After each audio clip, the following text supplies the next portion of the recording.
Hey, I'm Kai, and today I'm going to be checking out the Silver Spurs by Thorn Sound Labs. For a quick overview, this is a distortion slash preamp pedal based on the Marshall Silver Jubilee. There are a lot of different features and a bunch of knobs on this one that I'll get into in a full run through later on in this video, but I wanted to start out with some dialed in tones. Quickly though, the bottom knobs are all going to affect the EQ, while the top knobs largely affect the saturation and compression. For the tones in this demo, I'm going to be using the Fractal FM3 for everything on the double verb amp model, which is of course based on a Fender Twin. The impulse response I'm running is the Mars TV Mix Steep IR from ML Sound Lab. I tried this pedal out in a bunch of different setups prior to starting this video, and I found that the best place for it was into the front end of super clean amps. Let's hear my clean tone first, as is customary with pretty much every pedal demo.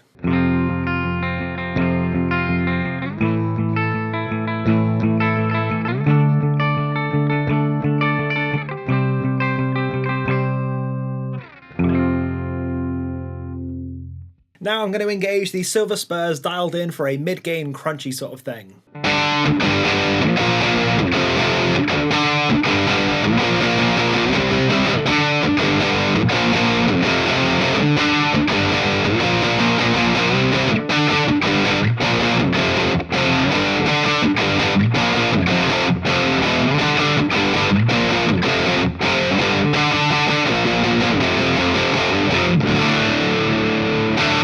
It's a super solid rhythm sound, and if you just need a pedal to take you from a clean tone to a crunch tone, this nails it. Normally in pop punk you'd find yourself with two contrasting guitar tones, one that leads more towards the thick sort of side, and one that leads more to the bright articulate side. This is definitely more on that articulate side. While we're still on the Tokai, let's dial in a quick lead tone for this as well. I'll give this one plenty of headroom, dial it in nice and bright so it's pretty cutting. And since this is a pop punk oriented demo, the octave leads have to come out.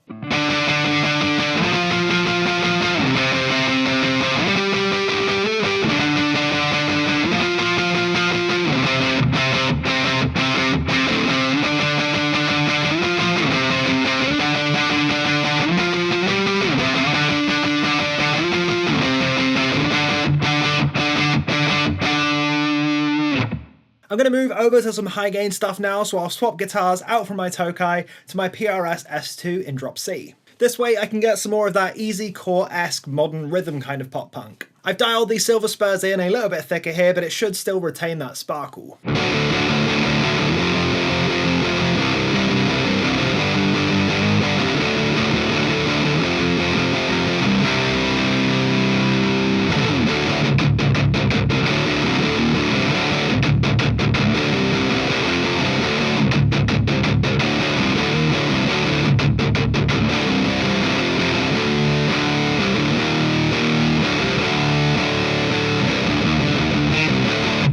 Now this is starting to get a little bit squishy, and you can sort of tell the distortion is coming from a pedal rather than from an amplifier, but that's not a bad thing by any means. It's sort of a similar thing to the Rat pedal. You can hear that the distortion is inspired by amp distortion, but it doesn't one-for-one replicate it, obviously because the distortion is coming from a pedal. It's definitely got its own thing going on. I'm also going to dial the gain back a little bit and get more of a gritty punk rock tone while we're still in drop C.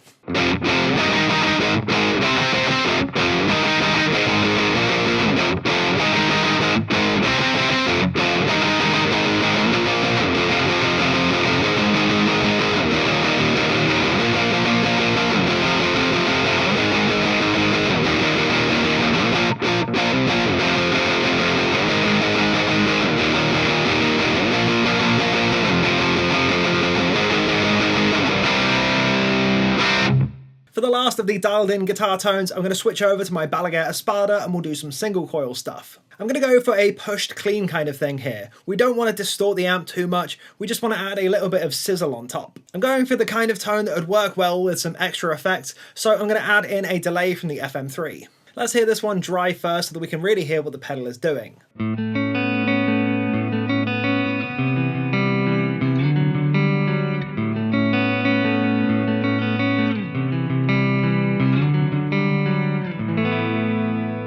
It's nice, it's sparkly, it's super clean, but we could do with a little bit of extra hair on it, which is where we bring in the Silver Spurs.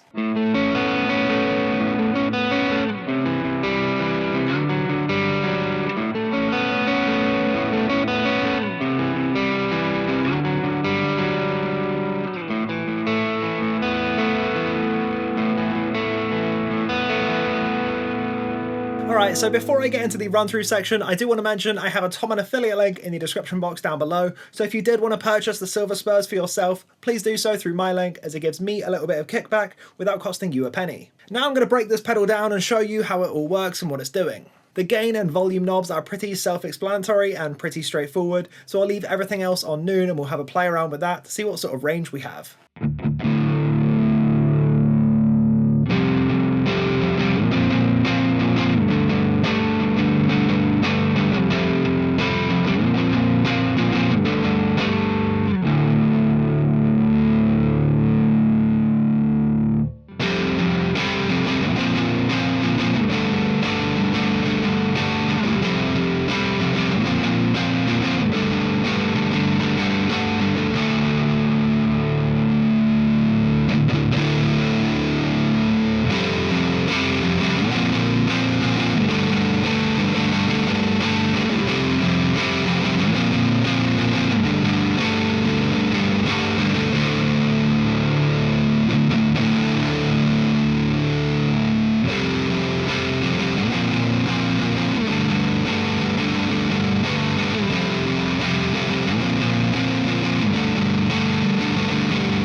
As you can hear, there is a ton of gain on tap. It goes right past distortion and fully into what I would consider to be fuzz territories. The damping knob is one of my favourite features in these Thorn pedals that I've tried so far. It's a really powerful feature that lets you cut the low end. You can go from a super thick bassy tone with it all the way down low, up to really shrill and bright if you have it up high. The wide range of scope available here means that you have a ton to play with.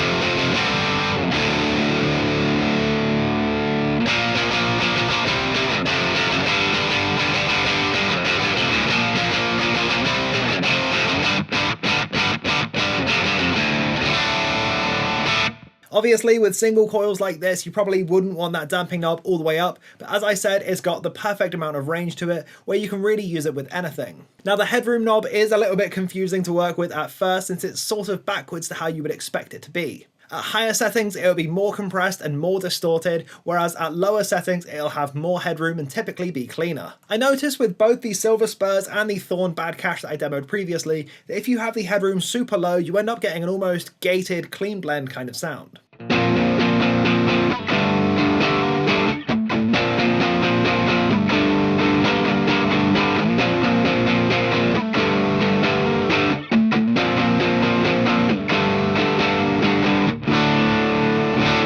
That's not really a tone that I would ever use, but I found myself enjoying this one once you've got the headroom up past about 3 or so. This still does give you a good amount to work with.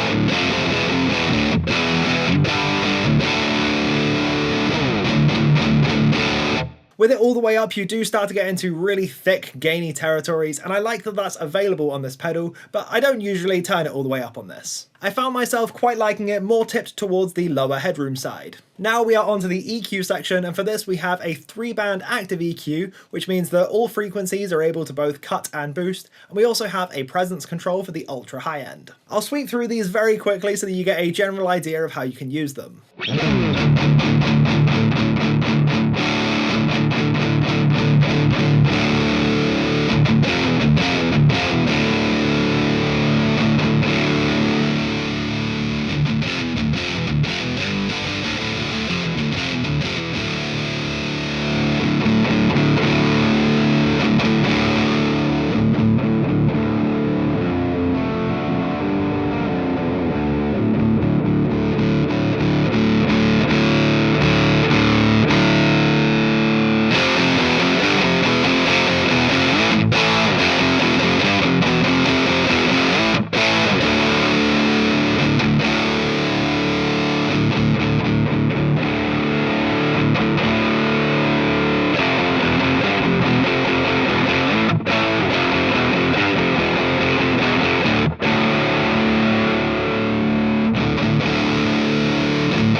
as you hopefully heard throughout that clip, there is a ton of range to play about with this pedal. Now before I get onto my overall review and conclusion, I need to mention that this is a sponsored demo, as Thorn have sent me out this pedal for demo and review purposes. Now I'm not someone who is generally a fan of distortion pedals built to go into the front end of clean amps, but this one really hit the mark for me. I think a lot of this is because of the amount of range this pedal has available, largely due to the damping and the headroom controls. The range of gain being able to go from a light crunch all the way up to huge fuzzy stuff, as well as the EQ knobs all being active, means that there are tons of different tones this pedal has available. The damping is the real highlight though, because that can change the whole characteristic of the pedal. You can get those thick high gain tones that are borderline rectifier territory with the damping down low, or you can get super bright martially shrill stuff with the damping up high. There is an awful lot to love about this pedal, so let me know in the comment section down below what you thought of it. That's all for this video though, so thank you ever so much for sticking around to the end, I do appreciate it. Feel free to come and join my Discord server, which is linked down below, if you would like to come and chat all things guitars, bass, amps, pedals, recording, and anything else you can think of. Until next time though, I've been Kai.